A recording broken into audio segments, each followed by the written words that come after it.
नमस्कार दोस्तों, ई पे लर्निंग ऐप पे आपका हार्दिक स्वागत है। मैं राकेश भाटी और टॉपिक हमारा चल रहा है कौन सा, संत एवं संप्रदाय। पिछले वीडियो में मैंने कुछ संत संप्रदाय आपको करवाए थे। अब देखिए नेक्स्ट हमारे पास में आज के लिए संप्रदाय रहेगा वल्लभ संप्रदाय। कौन से संप्रदाय की बात करनी है अपने को? वल्लभ संप्रदाय की बात करनी है। ठीक है, कृष्ण भक्ति का संप्रदाय है ये। ठीक है, पेन अपने चेंज कर लेते हैं। कृष्ण भक्ति का ये संप्रदाय रहेगा कौन सा? वल्लभ संप्रदाय। अब इसमें देखो, सबसे पहले अगर बात करें कि चलाया किसने है, तो चलाने वाला आदमी मैं बार बार बता चुका हूं, प्रवर्तक कहलाएगा। तो वल्लभ संप्रदाय के जो प्रवर्तक हैं वो कौन रहेंगे? वल्लभाचार्य जी। कौन रहेंगे? वल्लभाचार्य जी वल्लभ संप्रदाय के प्रवर्तक हैं। इन्होंने देखो एक किताब लिखी। ठीक है, आप ऐसे इसको ध्यान में रख लेना। इनके सिद्धांत और इनकी पुस्तकें बहुत ही महत्वपूर्ण है। जैसे वल्लभ बोले तो बल्लभ, वल्लभ बोले तो बल्लभ। बल्लभ कब जलता है? जब इसमें इलेक्ट्रॉन या अणु प्रवाहित होते हैं। इलेक्ट्रॉन या अणु प्रवाहित होते हैं। और बल्ब के अंदर आपको पता है निर्वात रखा जाता है ताकि टंगस्टन के तंतु को शुद्ध रखा जा सके। क्या रखा जा सके? शुद्ध रखा जा सके। ठीक है, ये चीजें होगी यहाँ पे। अब देखो, वल्लभ बोले तो बल्ब, बल्ब में अणु होंगे और बल्ब के अंदर निर्वात होगा ताकि टंगस्टन के फिलामेंट को शुद्ध रखा जा सके। तो भगवान को मानने में इनका जो सिद्धांत है वो रहेगा शुद्धाद्वैतवाद। क्या नाम है? शुद्धाद्वैतवाद। और पुस्तक का नाम क्या रहेगा? अणुभाष्य। कौन सी पुस्तक रहेगी? अणुभाष्य नाम की क्या रहेगी यहाँ पे? पुस्तक रहेगी। सबसे महत्वपूर्ण बात है यहाँ से अणुभाष्य और ये जो सिद्धांत है इनमें सुमेलित करने वाले प्रश्न बनते हैं बढ़िया। आप विशेष रूप से इनके सिद्धांत और पुस्तकें याद रखो। अब ये बार बार नाम आएगा, शुद्धाद्वैतवाद, द्वैतवाद, अद्वैतवाद। तो दोस्तों मैं आपको बता दूं यहाँ पे कि द्वैतवाद, द्वैत का मतलब होता है दो। भगवान के कितने रूप मानते हैं ये लोग? दो रूप मानते हैं। ठीक है, तो ऐसा अगर इनका सिद्धांत है तो ये क्या कहलाएगा? भगवान को दो मानते हैं तो क्या कहलाएगा? द्वैतवाद। ठीक है, जैसा आपको पता है कि द्वैतवाद, प्रकाश की द्वैत प्रकृति बताई थी डी ब्रोगली ने, और डी ब्रोगली ने बताया था कि प्रकाश कण और तरंग दोनों रूपों में पाया जाता है। उसी प्रकार से ये जो द्वैतवाद है इसका अर्थ होता है भगवान के कितने रूप है? दो। अगर बात आए अद्वैतवाद लिखा हुआ कहीं पे, इसका मतलब भगवान कितने हैं? एक। और द्वैतवाद का मतलब क्या है? भगवान दो है। शुद्धाद्वैतवाद मतलब शुद्ध प्लस अद्वैतवाद। ठीक है, मतलब एक ही ईश्वर को मानते हैं। अब इसके बाद में देखो, ये जो संप्रदाय है इनका अभिवादन होता है श्री कृष्ण शरणम, श्री कृष्ण शरणम। ठीक है, और यहाँ पे देखो मंदिर में, इस संप्रदाय के जितने भी मंदिर है वहां पे 8 पहर पूजा होती है। कृष्ण भगवान की कितने पहर पूजा होती है? 8 पहर। जैसे मान लो मुख्य मुख्य भोग है, शयन है, आरती है, इस प्रकार से पूजा होगी। विशेष रूप से ये 2 3 1 हैं, वैसे 8 पहर इनकी क्या होती है? पूजा होती है। ठीक है, अब इसके बाद में देखो यहाँ तक की सामान्य बातें हमने कंप्लीट कर ली है। एक बात और है, इस संप्रदाय में श्री कृष्ण के बाल रूप की पूजा होती है। बाल रूप की क्या होती है साथियों? पूजा होती है। कृष्ण के बाल रूप की पूजा होती है। कौन से संप्रदाय में?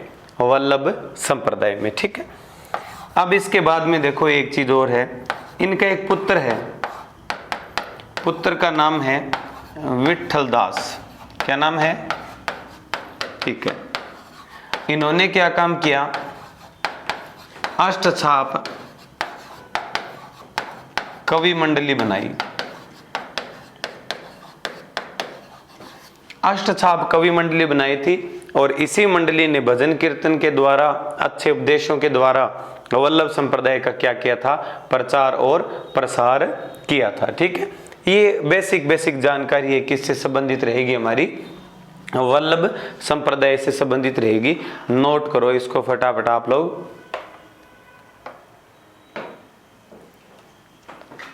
ठीक है, हो गई इतनी बातें, ओके। अब इसके बाद में देखो संप्रदाय हमारा वल्लभ रहेगा। कौन सा संप्रदाय है, पेन सही है क्या? ठीक है, वल्लभ संप्रदाय। ठीक है, थोड़ा चेंज कर लेते हैं इसको, कोई बात नहीं। वल्लभ संप्रदाय,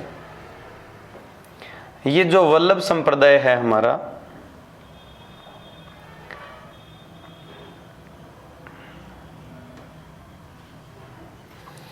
वल्लभ संप्रदाय में इसके बाद की जो बातें हैं वो आप ध्यान में रखें।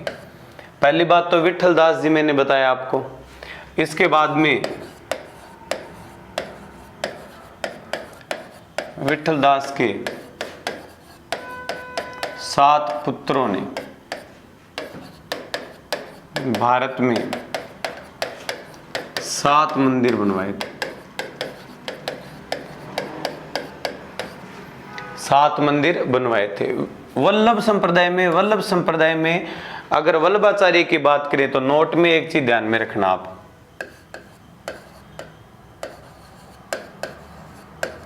कृष्ण लीला ये स्टार्ट की थी वल्लभाचार्य ने। किसने शुरू की थी? वल्लभाचार्य ने कृष्ण लीला क्या की थी? शुरू की थी। विठल दास जी की यहां तक बातें होगी। 7 पुत्र थे, 7 पुत्र ने 7 मंदिर बनवाए, जिनमें नाथ जी,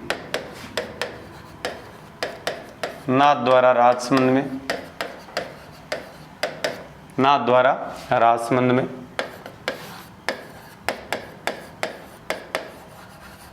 द्वारिकाधीश जी कांकरोली में है। ठीक है, इसके बाद में गोकुल जी, गोकुल यूपी में है।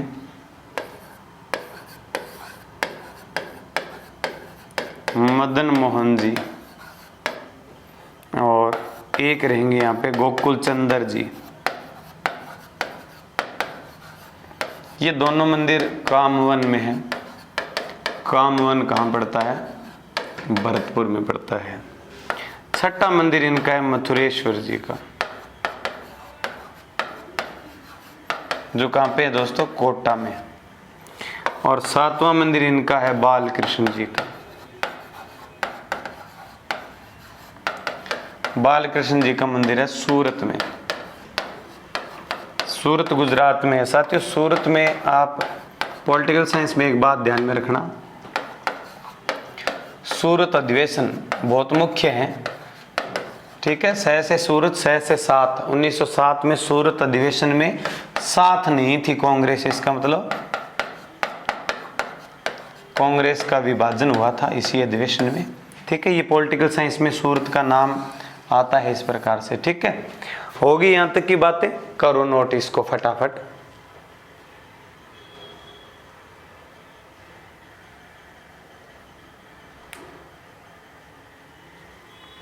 ठीक है, कर लिया।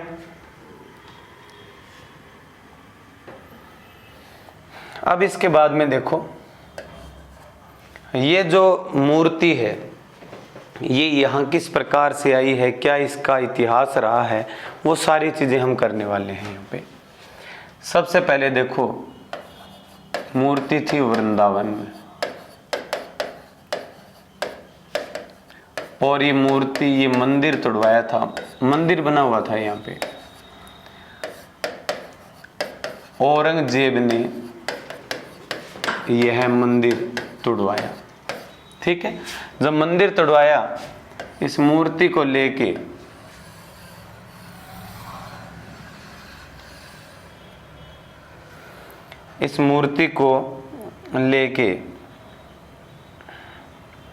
एक व्यक्ति भाग गए और थोड़े समय के लिए वो जोधपुर में रुके। कहाँ रुके? जोधपुर में। उनका नाम था दामोदर दास जी।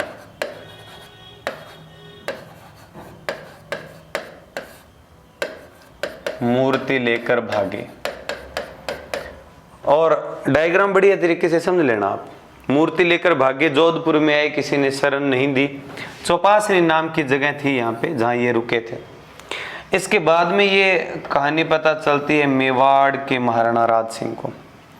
तो मेवाड़ के महाराणा राज सिंह ने ये मूर्ति मेवाड़ मंगवा ली और यहाँ पे एक इस प्रकार से हवेली पड़ी थी।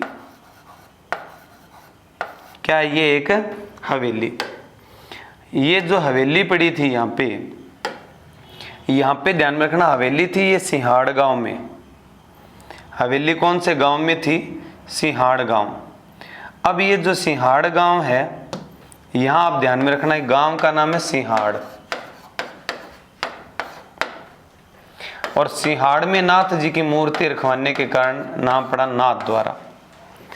तो सिंहाड़ में मेवाड़ के महाराणा राज सिंह ने यह मूर्ति स्थापित करवाई और नाथ जी की मूर्ति होने के कारण सिंहाड़ गांव का नाम क्या पड़ गया? नाथ द्वारा नाम पड़ा। आगे समझ में यहां तक की बातें ठीक है। ये एक हवेली में रखवाई थी। मूर्ति कहाँ रखवाई थी? हवेली में रखवाई थी। हवेली में जब मूर्ति रखवाई थी तो उसके बाद में इनके जितने भी मंदिर बने हैं वो कौन से डिजाइन के बने? हवेली डिजाइन के मंदिर इनके बने हैं। ठीक है, हो गई यहां तक की बात कंप्लीट। ठीक है, अब ये डायग्राम आप अच्छे तरीके से नोट कर लेना। इसके बाद में प्रधान पीठ की बात हम और करने वाले हैं। भी प्रधान पीठ कहां पे है? ठीक है, तो वल्लभ संप्रदाय की अगर बात करें प्रधान पीठ की,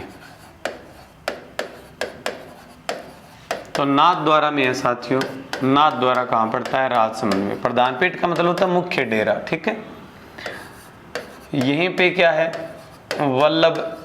ये जो चीजें आपको लिखवाऊंगा ना नाथ द्वारा में, जितनी भी बातें एक साथ लिखवा दूंगा, चाहे इस टॉपिक की हो चाहे कोई और टॉपिक की हो, नाथ द्वारा में इतने प्रकार के प्रश्न और परीक्षा की दृष्टि से बहुत महत्वपूर्ण है आपके लिए नाथ द्वारा। वल्लभ संप्रदाय की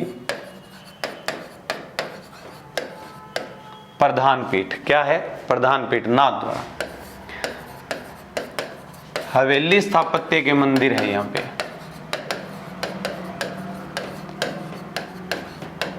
ठीक है, यहां पे जो संगीत है उसका नाम है हवेली संगीत। हवेली संगीत भी कहां गाया जाता है? नाथ द्वारा में। इसके बाद में देखो डांग नाम का एक डांस भी होता है यहाँ पे। डांग नृत्य होता है। ठीक है, देवर जो है भाभी के रंग लगाएगा और भाभी उसको बड़े बड़े लट से पीटते हैं। राजस्थानी भाषा में लट को क्या कहते हैं? डांग कहते हैं। हो गई यहां तक की बात। अब इसके बाद में देखो पान्ने बनते हैं यहाँ पे। पान्ने क्या होते हैं?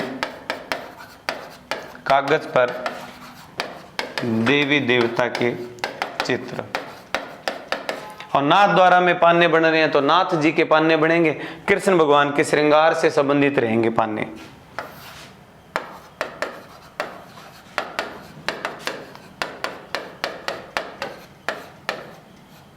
श्रृंगार से संबंधित।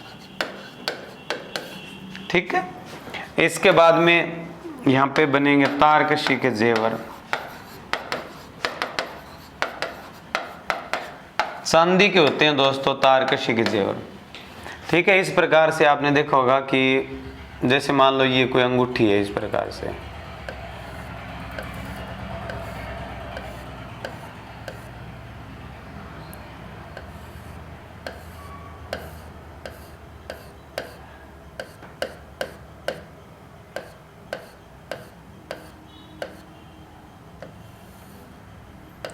इस प्रकार से तारों को कस के जो जेवर बनते हैं, ये मान लो एक अंगूठी होगी, तारों को इस प्रकार जालीनुमा कस के जो जेवर बनते हैं तारकशी के जेवर। इसके बाद में देखो यहाँ पे पिछवाइयाँ बनती हैं दोस्तों। हस्तकला टॉपिक में मैंने बताया आपको पिछवाइयाँ कपड़े पर, मंदिर में जो मूर्ति होती है उसके पीछे वाली दीवार पे कपड़ा लगाया जाता है और कपड़े पे बने हुए देवी देवताओं के चित्र क्या कहलाएंगे? पिछवाइयाँ। इसके बाद में है यहाँ पे केले के पत्तों की सांझी। केले के पत्तों की सांझी, सांझी का मतलब होता है सजावट। तो केले के पत्तों की सांझी या सजावट कौन से मंदिर या कौन सी जगह की प्रसिद्ध है? नाथद्वारा की। और नाथद्वारा आपका कहाँ पड़ता है? राजसमंद में पड़ता है। आगे होगी समझ में बातें? ठीक है, नोट करो फटाफट इसको।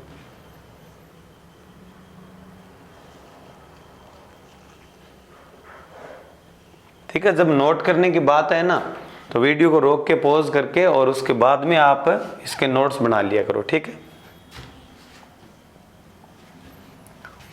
अब इसके बाद में हम बात करेंगे एक संप्रदाय की जिसका नाम है निम्बारक।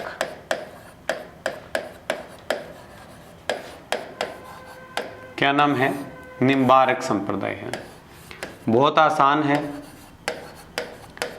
प्रवर्तक कौन रहेंगे?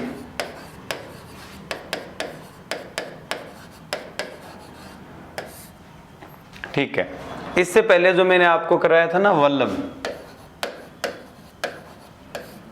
वल्लभ संप्रदाय में एक चीज और होती है, कृष्ण जी की जो भक्ति होती है ना, भक्ति को पुष्टि मार्ग मानते हैं। क्या मानते हैं? पुष्टि मार्ग का मतलब होता है आस्था रखना भी जो भी चीज है, जो भी, पुष्टि का मतलब होता है कृपा। ठीक है, भी जो कुछ भी हो रहा है वो भगवान की कृपा है, तो इसी को कहते हैं पुष्टि मार्ग। तो ये भक्ति के मार्ग को पुष्टि मार्ग मानते हैं। कौन से? वल्लभ संप्रदाय में। निम्बारक की अगर अपने बात करें तो प्रवर्तक है कौन से? निम्बारकाचार्य। कौन रहेंगे? निम्बारकाचार्य। फिर वही बातें हैं इनके पुस्तक की और इनके दिए हुए सिद्धांत की। एक सूत्र की सहायता से आप इनको याद कर सकते हो। द्वैतानि वेदांत। द्वैतानि वेदांत। निम्बारक संप्रदाय, निम्बारकाचार्य ने चलाया। सिद्धांत है द्वैता द्वैतवाद और पुस्तक है वेदांत पारिजात भाष्य।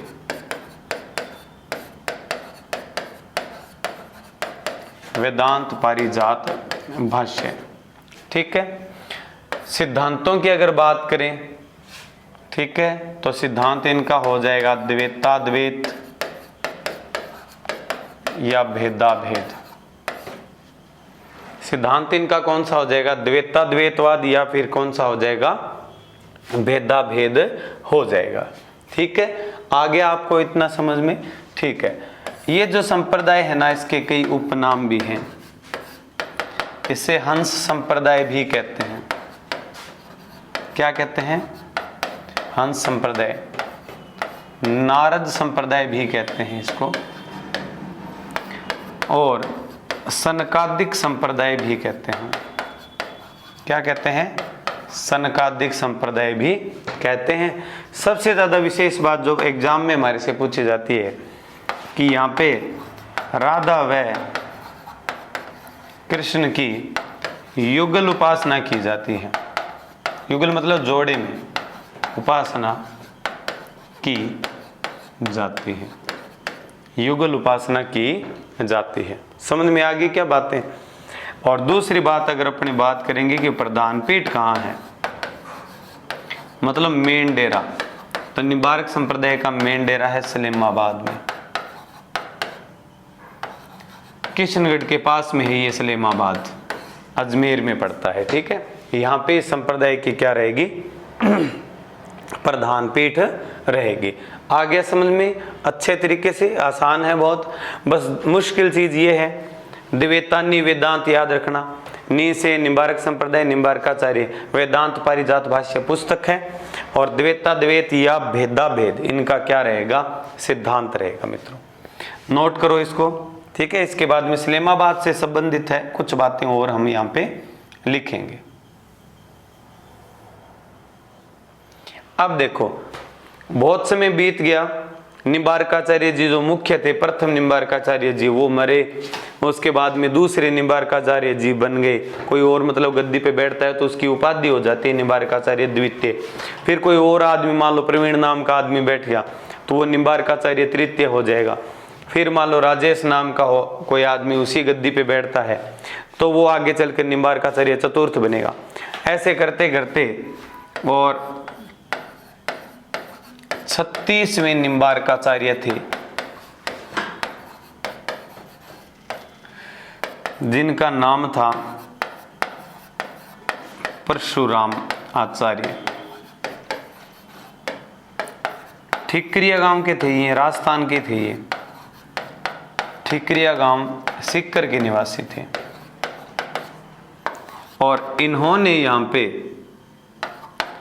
राजस्थान में निम्बार्क संप्रदाय की, निम्बार्क संप्रदाय की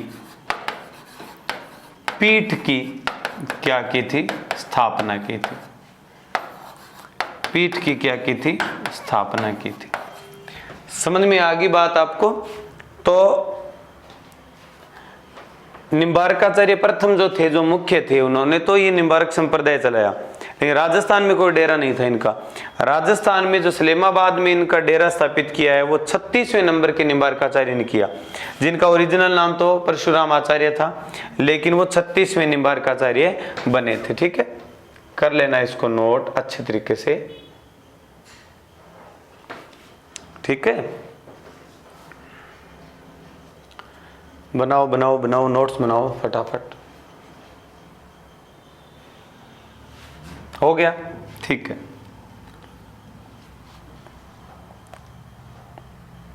अब इसके बाद में देखो, संत धन्ना, संत धन्ना धूमन गांव के थे। कहाँ है धूमन गांव? टोंक में। धूमन गांव के थे संत धन्ना। ठीक है, और इनकी जो रचना है वो है धन्ना जी की आरती।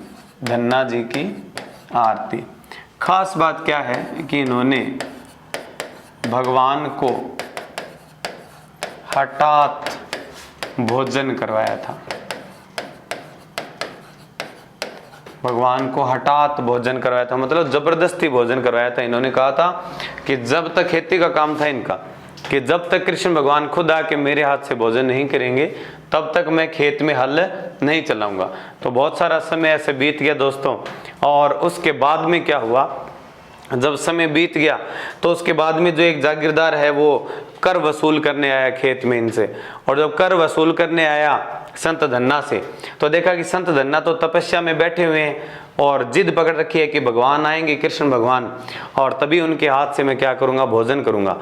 तो संत धन्ना जाट के पास में देने को कुछ नहीं था, लेकिन जागीरदार ने जिद किया कि भी मैं तो तेरे से कुछ न कुछ लेके जाऊंगा। तो उन्होंने कहा कि देखो एक बात है, मेरे खेत में तो केवल तुम्बे हुए हैं।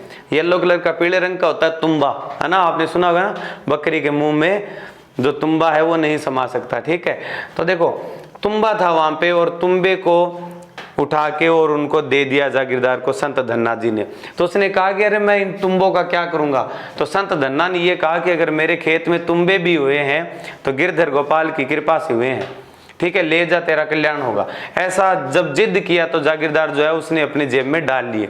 लेकिन थोड़ी दूर जब वो गया तो उसने देखा कि यार आज तो बोनी भी नहीं हुई है, और ऐसा आदमी मिल गया, जिद्दी आदमी, इन तुम्बों का मैं क्या करूंगा। तो जैसे उसने जोर से वो जमीन पे फेंक के मारा तो देखा कि तुम्बे के फूटते ही बीजों की जगह उनमें हीरे मोती, ठीक है, इस प्रकार के बहुमूल्य रत्न उसमें से निकले। और तब वो देख के आश्चर्यचकित हो गया कि भगवान की कृपा तो इसके ऊपर है। जब आसपास के गांव में ये सूचना पहुंची तो लोग दौड़ पड़े संत धन्ना जी की खेत की ओर, और ये कहा कि इसकी खेत की तो मिट्टी भी उठा लेंगे तो बड़ी क्या है, उपजाऊ है। इसीलिए पंजाब और हरियाणा से सबसे ज्यादा अनुयायी आते हैं और धन्ना के खेत की मिट्टी उठा के लेके जाते हैं, ताकि खेत की उपजाऊ क्षमता क्या हो जाए, और बढ़ जाए। ठीक है, तो ऐसी दिव्य शक्तियां थी, ऐसी भगवान के अनन्य भक्त थे संत धन्ना जाट। ठीक है, देखो सर्वाधिक अनुयायी कहां से आएंगे, देखो सर्वाधिक अनुयायी पंजाब व हरियाणा से आते हैं। पंजाब व हरियाणा से आते हैं।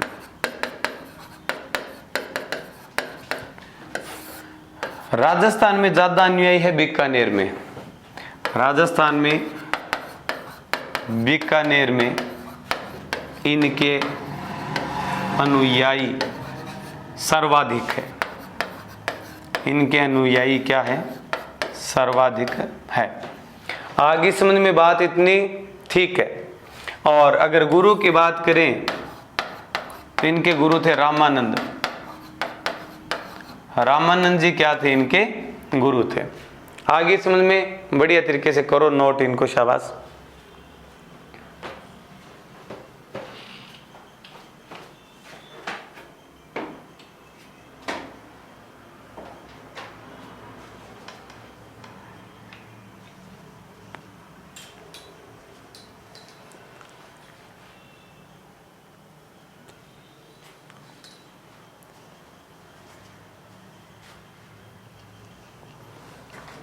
कर लिया नोट आपने? इसके बाद में एक छोटा सा संप्रदाय अपने और कर लेते हैं, ठीक है। तो यहां पे देखो मित्रों, संप्रदाय का नाम है गुद्दड़। कौन सा संप्रदाय है? गुद्दड़। द से प्रधान पीठ हो जाएगी, द से दांतड़ा गांव भीलवाड़ा में। दांतड़ा गांव भीलवाड़ा में गुद्दड़ संप्रदाय की क्या है?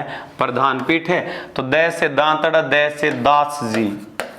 प्रवर्तक हैं संत दास जी। कौन है प्रवर्तक? संत दास जी इसके क्या रहेंगे? प्रवर्तक। और नाम गुद्दड़ क्यों बन पड़ा है इस संप्रदाय का? क्योंकि गोदड़ी से बने कपड़े पहनते हैं, गोदड़ी से बने वस्त्र पहनते हैं। अब गोदड़ी देखो, गर्मियों में तो गोदड़ी ओढ़ेंगे नहीं, है ना। गुद्दड़ संप्रदाय के लोग मान लो इतना जून जुलाई का महीना है तो गोदड़ी से बना हुआ कपड़ा ओढ़ लेगा तो संत तो वहीं ढेर हो जाएगा, है ना। एक तो 40-42 डिग्री यहाँ का टेम्परेचर है, ऊपर से गोदड़ी और ओढ़ ले, ठीक है, तो वो 50-60 से प्लस जाएगा टेम्परेचर, तो ठीक है, तो वो मर सकता है। लेकिन यहाँ देखो अपने जो समझ में आ रहा है वो गोदड़ी नहीं है। ये लोग क्या करते हैं? धोबी घाट से अनुपयोगी कुछ धागे उठा लेते हैं और गलियों में से कुछ कपड़ों के टुकड़े या अनुपयोगी कतरन वगैरह है वो इकट्ठा करते हैं और उसके बाद में उनकी सिलाई करके क्या बनाते हैं? गोदड़ी का एक वस्त्र। और ऐसे वस्त्र पहनने के कारण इनको, इस संप्रदाय का नाम क्या पड़ा है? गुद्दड़ संप्रदाय नाम पड़ा है, ठीक है। आगे होगी समझ में बात आपको, ठीक है। इसको और नोट कर लो। इसके बाद में अपने देखेंगे, शायद इसके बाद में अपने कर लेते हैं एक और जिसमें ज्यादा प्रश्न आने की संभावना बनती है। दादू संप्रदाय की बात कर लेंगे हम, है ना। ठीक है, बनाओ बनाओ नोट्स बनाओ।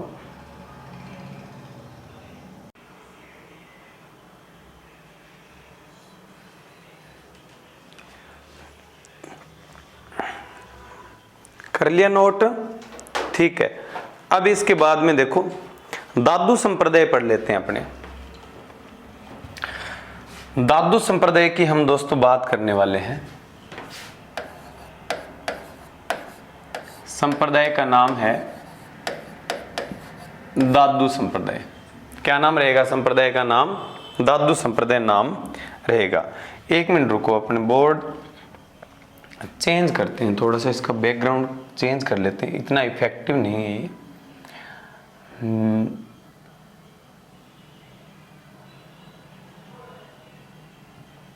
ये ठीक है ना। और इस पे अपने ये येलो मार्कर ले लेंगे, है ना। अब इसके बाद में देखो आप,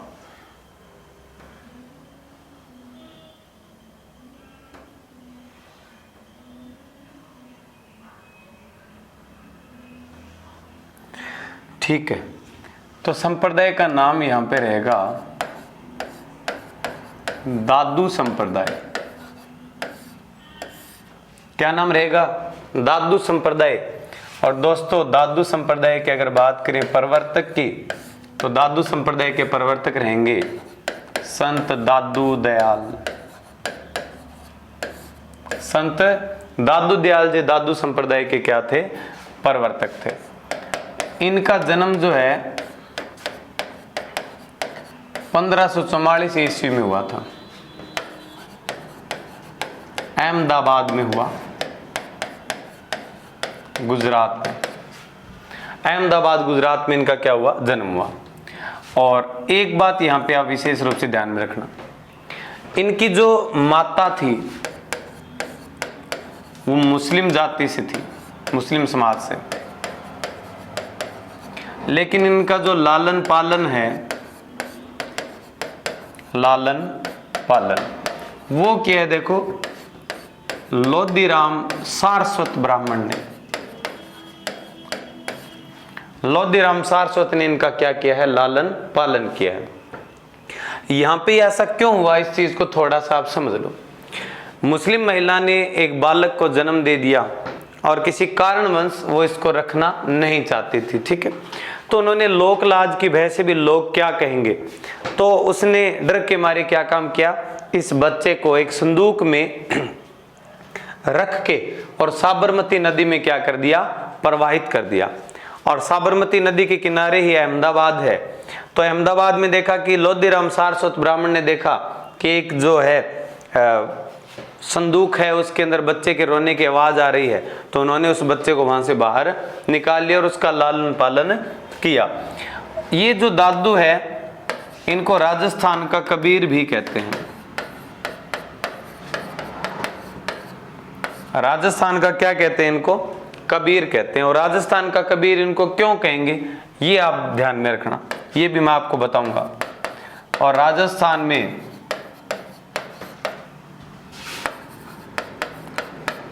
भक्ति आंदोलन के प्रणेता भी कहते हैं इनको। राजस्थान में भक्ति आंदोलन के प्रणेता भी किनको कहेंगे, अपने दादू दयाल जी को, राजस्थान का कबीर। तो राजस्थान का कबीर क्यों कहते हैं, ये एक बात जरूरी बात है और इसको आप ध्यान में रखो, ध्यान में रखना। एक तरफ तो है कबीर, एक है दादू, इनकी तुलना क्यों की है हमने, तो ध्यान रखना कबीर को जन्म दिया था एक विधवा ब्राह्मणी ने, ठीक है, और दादू को जन्म दिया है एक मुस्लिम महिला ने, ठीक है, हो गया। इसके बाद में देखो ये महिला भी इस बालक को रखना नहीं चाहती थी, लोक लाज का इसको भय था, भी लोग क्या सोचेंगे मेरे बारे में, इस प्रकार से मैंने बालक को जन्म दिया है, और संतान को जो है वो पिता का नाम देना भी जरूरी होता है। तो बाद में इन्होंने क्या काम किया, कबीर को लहर तारा तालाब यूपी में क्या कर दिया, उसके किनारे छोड़ दिया। वहां से गुजरे एक जुलाहा और जुलाही, जुलाहा का नाम था नीरू और जुलाही का नाम था निम्मा, ठीक है। इन्होंने क्या काम किया, इनके बालक नहीं था, इन्होंने इसका ले जाके लालन पालन किया। जुलाहा जुलाही मुस्लिम समाज के थे, ठीक है। दादू को आपको पता है साबरमती नदी में छोड़ गई इनकी माता, और लालन पालन कौन करता है, ब्राह्मण करता है। तो इसी प्रकार से देखो एक का जन्म जो है वो ब्राह्मण महिला के कोख से हुआ और लालन पालन मुस्लिम कर रहे हैं, दूसरे का जन्म मुस्लिम महिला की कोख से हुआ लेकिन लालन पालन कौन कर रहा है, ब्राह्मण कर रहा है। तो दोनों ही बालक जब बड़े हुए तो पहली बात तो ये थी कि इनको जाति व्यवस्था से कोई मतलब नहीं था और जातीय व्यवस्था की ये कट्टू आलोचक बन गए थे कि जाति वगैरह कुछ नहीं होती है। तो एक तो जातिवाद, जाति प्रथा, भेदभाव, छुआछूत, दूसरी बात धार्मिक जो आडंबर थे, आडंबरों का भी इन्होंने घोर क्या कर दिया, विरोध किया था। समझ में आई क्या आपको बातें, ठीक है। इसीलिए अपने दादू दयाल को राजस्थान का क्या कहते हैं, कबीर कहते हैं दोस्तों, ठीक है। बनाओ,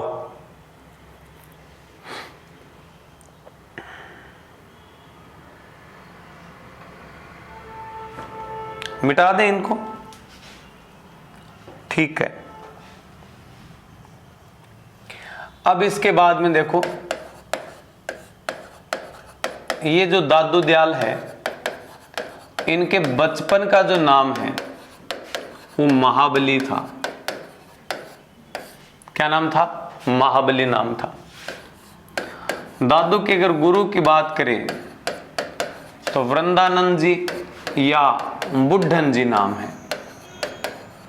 वृंदानंद जी या बुद्धन जी इनके गुरु का नाम था। ठीक है, इसके बाद में राजस्थान में माउंट आबू से प्रवेश कर जयपुर के सांभर में आकर रुके। तो सबसे पहले कहाँ आके रुके हैं? सांभर, जयपुर में आके रुके हैं। बीच का रूट भी तो होता ही है, ऐसे तो नहीं है कि सर माउंट आबू से सीधा ही दादू जी जो हैं वो इस प्रकार से आए थे क्या? ठीक है, इस प्रकार से तो नहीं आए थे। ठीक है, आप ध्यान में रखना, पहला जहां से राजस्थान में एंट्री की और फिर जहां पे आके रुके हैं वो चीजें ध्यान में रखना आप।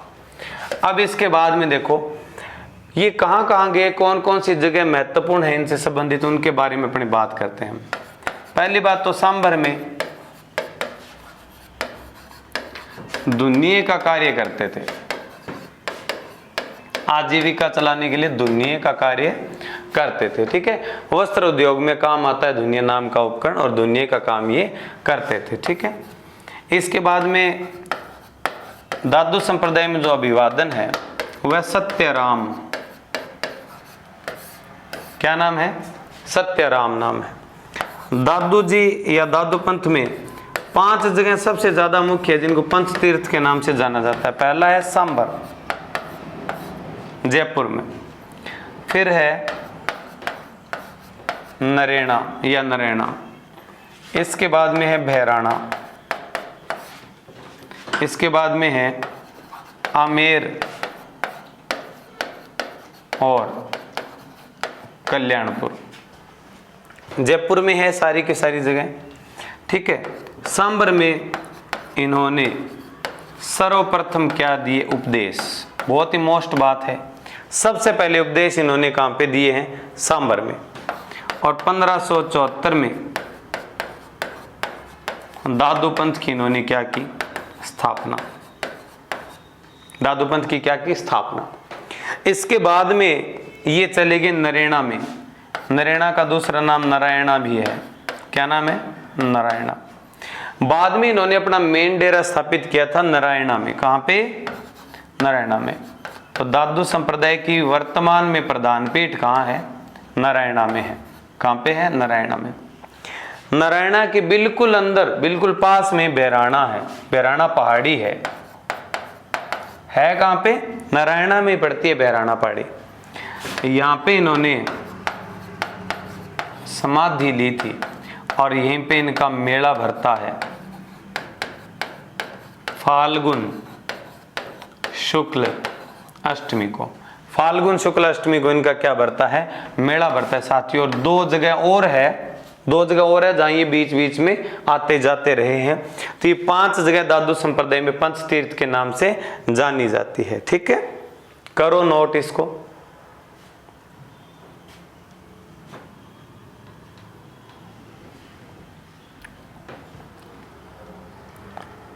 अब इसके बाद में देखो आप दादू के अंदर अन्य जो बातें हैं। दादू की अगर बात करें रचनाओं की तो दादू दयालरा दोहा, दादू दयालरी वाणी, दादू दयालरा दोहा और दादू दयालरी वाणी, ये रचनाएं इन्होंने लिखी। और एक इनकी रचना है काया बेली। कौन सी रचना है इनकी?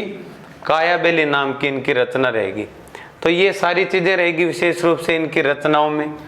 और इनके जो साहित्य की भाषा है दोस्तों बड़ी विशेष है।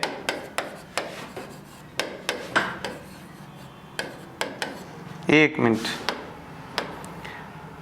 साहित्य की भाषा इनकी रहेगी कौन सी?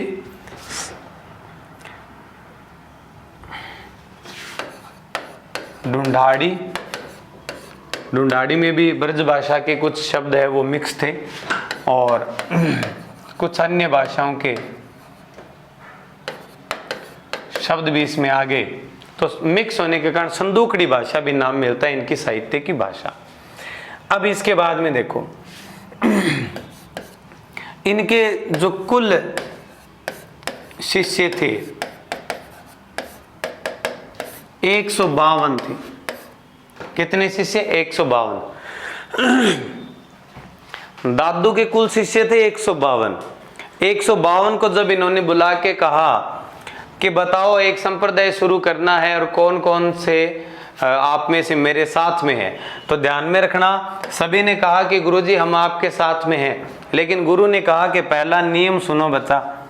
पहला नियम इन्होंने बताया, दादू ने बताया पहला नियम ये रहेगा कि विवाह नहीं करेंगे। क्या नहीं करना है? विवाह नहीं करना है। तो पहला नियम सुनते ही इनमें से 100 लोग पीछे खिसक गए 100 लोग पीछे चले गए। उन्होंने कहा कि नहीं गुरुजी ऐसा थोड़ा सा ठीक नहीं है। ठीक है, भक्ति का और इसका क्या आपस में संबंध है? तो गुरुजी ने कहा दिक्कत कहाँ है? तो एक कोई बोला बीच में से कि गुरुदेव अगर विवाह नहीं करेंगे तो वंश कैसे चलेगा? तो गुरु ने कहा कि बस इतनी सी बात है बच्चा, अगर इतनी सी बात है तो नियम में थोड़ा सा करेक्शन कर देते हैं, अपडेट कर देते हैं। विवाह नहीं करना और वंश चलाने के लिए संतान गोद लेना, ये इनका एक नियम बना दिया। ठीक है, लेकिन जो पीछे खिसके हुए थे उन्होंने कहा कि नहीं, फिर भी वो संतुष्ट नहीं हुए। उन्होंने कहा नहीं गुरुजी ये नियम जो है वो थोड़ा सा हमारे पे सेट बैठता नहीं, हमारे कम जचता है ये। ठीक है, तो गुरुजी उनकी मंशा समझ गए थे। ठीक है, तो उन्होंने कहा कि कोई बात नहीं गुरुदेव, हम घर पे रह के आपके उपदेशों का क्या करेंगे, प्रचार प्रसार करेंगे। तो मित्रों जो 100 घर चले गए इनमें वो कहलाए घरवासी। और जो हर हालात में दादू के साथ डटे रहे जो 52 थे, 52 शिष्य 52 स्तंभ कहलाए। 52 क्या कहलाए? स्तंभ कहलाए थे 52 शिष्य। समझ में आ गई इतनी बातें? ठीक है, दूसरा नियम है कि मृत्यु के बाद शव को ना तो जलाते ना ही दफनाते। मृत्यु के बाद शव को जंगल में फेंक देते हैं, जंगल में फेंक देते हैं ताकि पशु पक्षी उनको खा ले। ठीक है, ये एक अच्छा नियम उन्होंने बनाया है। जैसा कि अपने इकोलॉजी में पढ़ते हैं कि जितनी जो चीजें कार्बनिक है, कार्बनिक पदार्थ हम खाते हैं, और उसी प्रकार से अगर वो आगे से आगे ऊर्जा जो है स्थानांतरित होती रहे तो एक इकोसिस्टम है वो बड़ा अच्छा बनता है। ठीक है, होगी यहाँ तक की बातें? ठीक है, शिष्यों की बात समझ में आ गई आपको? अब देखो 5 परंपराएं हैं दादू संप्रदाय में। 5 परंपराएं हैं, मतलब 5 अलग अलग प्रकार के क्या होते हैं इसमें दादू पंथ के लोग होते हैं। ठीक है, ये नोट करना, मैं इसके साथ में कुछ चीजें आपको करवा दूंगा।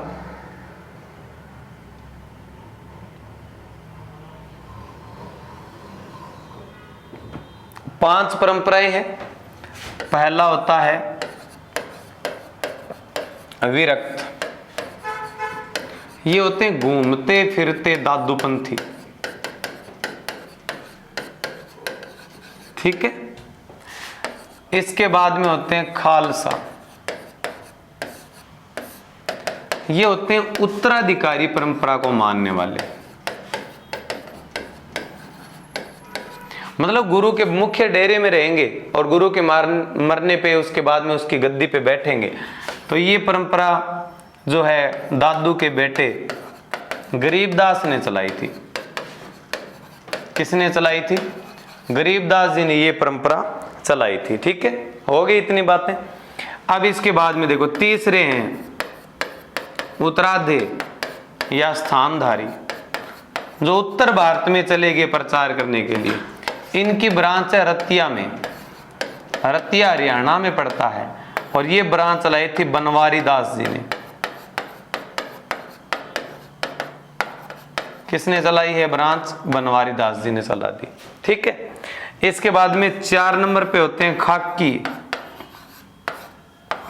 5 नंबर पे होते हैं नागा, 5 नंबर पे कौन से रहेंगे, नागा रहेंगे। अब देखो ये जो खाकी होते हैं ना, ये शरीर पर राख रगड़ते हैं, क्या लगाते हैं, शरीर पे भस्म लगाते हैं। और जो नागा होते हैं वो पहली बात तो कपड़े नहीं पहनते और हाथों में क्या रखते हैं, हथियार रखते हैं। इनका काम है, ये एक बटालियन है इस संप्रदाय में। जब इस संप्रदाय में कोई भी मान लो मुसीबत आती है या कोई भी संकट आता है तो ये टुकड़ी उसकी क्या करती है, पूरे संप्रदाय की रक्षा करती है। ठीक है, लोग डरते भी, बड़ा नाम था, बड़ा खौफ था इन लोगों का उस जमाने में। कोई भी विदेशी आक्रांता या कोई भी इस संप्रदाय को हानि पहुंचाने का प्रयास करता तो उसको ये उसका डट के मुकाबला करते और उसको वहां से पछाड़ देते। और वैसे भी डर तो लगेगा दोस्तों, देखो कि एक तो अगर कोट पैंट पहना हुआ व्यक्ति लड़ने आ रहा है तो आपको कम डर लगेगा कि उसके भी घर बार वगैरह है, सारी चीजें हैं, उसको भी जीवन से प्रेम है।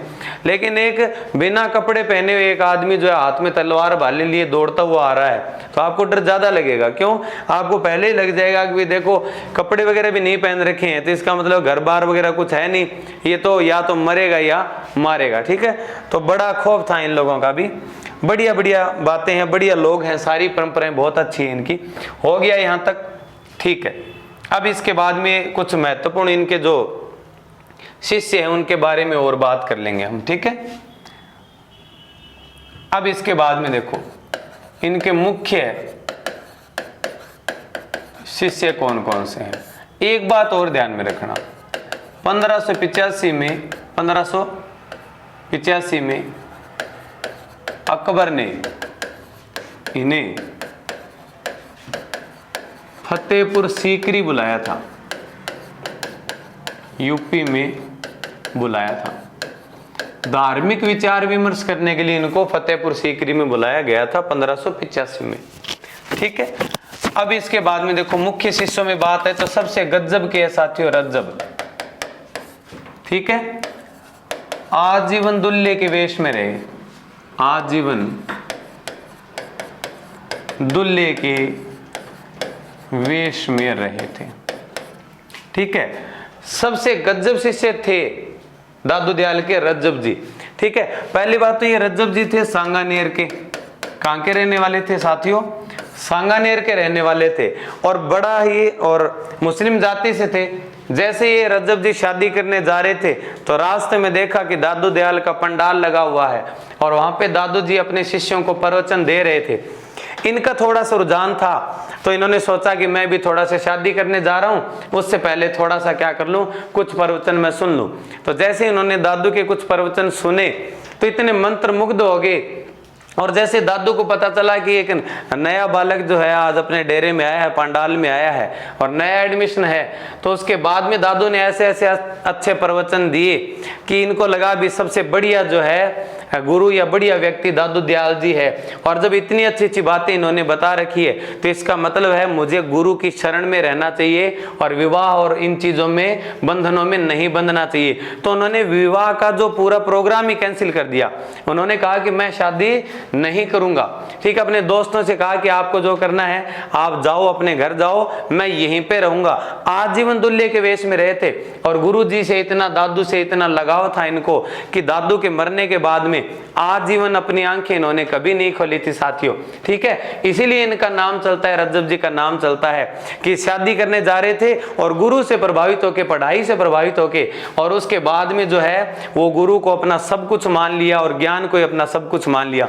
लेकिन आज की अगर बात करें, अपने जैसे की बात करें, तो अगर बात पढ़ाई की हो रही हो, क्लास में बैठा और घर पे अगर कोई ये कह दे या फोन आ जाए कि तेरे को रिश्ता देखने वाले आए हैं, तो गुरु से 10 गुरु पकड़ के बैठ जाए, उसको कैसे न कैसे करके वो निकल के भाग ही जाएगा।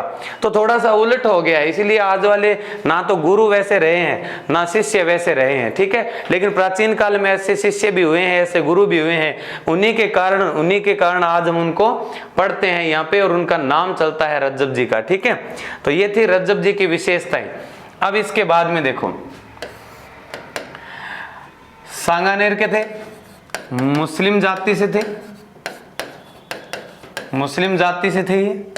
इसके बाद में देखो दादू के मरने के बाद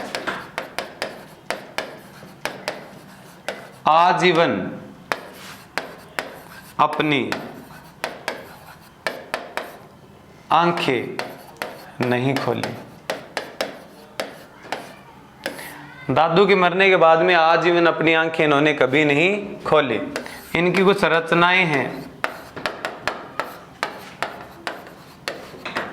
रज्जब वाणी और सर्वगी, ये दो इनकी क्या हो जाएगी, रचनाएं हो जाएगी। ठीक है, आगे समझ में बातें आपको। तो ये रज्जब जी की बातें हैं, रज्जब जी आप बढ़िया तरीके से नोट कर लो। कर लिया? ठीक है। अब इसके बाद में दूसरे शिष्य हैं सुंदरदास जी। कौन है? सुंदरदास जी। साथियों दूसरा शंकराचार्य कहते हैं इनको। क्या कहते हैं? दूसरा शंकराचार्य। दो पंथ लय हैं, खाकी और नागा। इसके बाद में देखो इनकी रचनाएं, सह वाली रचनाएं हैं, सुंदर सार, सुंदर ग्रंथावली, सुंदर ग्रंथावली और ज्ञान सर्वेया, देखो सह है इसमें भी, और ज्ञान समुद्रा, ज्ञान समुद्रा। ठीक है, ज्ञान समुद्रा। तो सह वाली सारी रचनाएं रहेगी इनकी। ठीक है, होगी, सुंदरदास जी तक की बातें होगी। अब इसके बाद में देखो गरीबदास, दादू के पुत्र थे। दादू के क्या थे? पुत्र व शिष्य भी थे।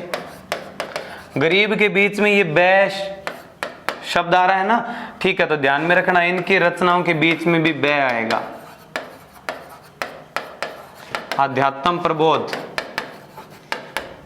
और अनर्भ्य प्रबोध, ये इनकी दो मुख्य क्या हो जाएगी, रचनाएं। इसके बाद में जगन्दास जी, जगन्दास जी। ठीक है, जग है, जग को उल्टा करो, गज, तो क्या बना? गंज। और गंज गुण नामा, रचना का नाम क्या हो जाएगा? गंज गुण नामा और वाणी। ये इनकी दो मुख्य क्या हो जाएगी, रचनाएं।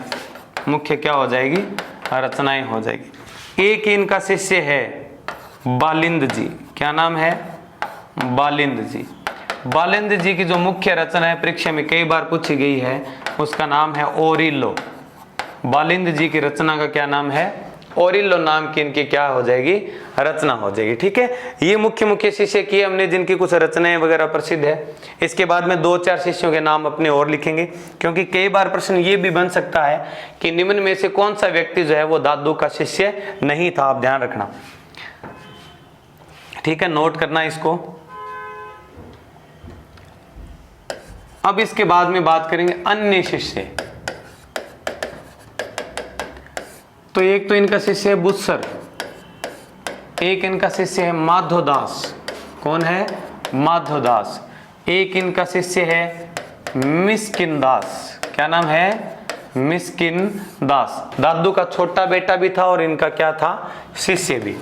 इसके बाद में देखो दादू की मृत्यु या समाधि की अगर अपने बात करें तो 1502 में, ठीक, सॉरी 1602 में, एक मिनट, 1602 में इनकी मृत्यु हुई। मृत्यु कहां पे हुई? एक गुफा है जिसका नाम है दादू खोल गुफा। दादू खोल गुफा। और ये कहां पड़ती है? बहराणा पहाड़ी में। कौन सी पहाड़ी पे? बहराणा पहाड़ी पे। और वहां पे इन्होंने क्या किया? अपना अंतिम समय व्यतीत किया। और उसके बाद में याद रखना, इनके मरने के बाद में इनका जो शव है वो बहराणा पहाड़ी के जंगलों में ही क्या कर दिया गया था? फेंका गया था। आगे इतनी सारी बातें समझ में। तो ये राजस्थान के कबीर जिनको कहते हैं हम, और भक्ति आंदोलन के प्रणेता कहते हैं संत दादू दयाल को। सारी चीजें पूरा ये टॉपिक अपना है, बारीकी से अपने इसको किया है कंप्लीट। बढ़िया तरीके से इसके नोट्स बनाओ आप, और इसको एक एक लाइन जो है दादू दयाल में वो परीक्षा की दृष्टि से आपके लिए क्या रहेगी? महत्वपूर्ण रहेगी। ठीक है, तो मेरे ख्याल से आज के लिए इतना काफी है। नेक्स्ट वीडियो में अपने एक नए संत के साथ फिर मिलेंगे। तब तक के लिए thank you, have a nice day.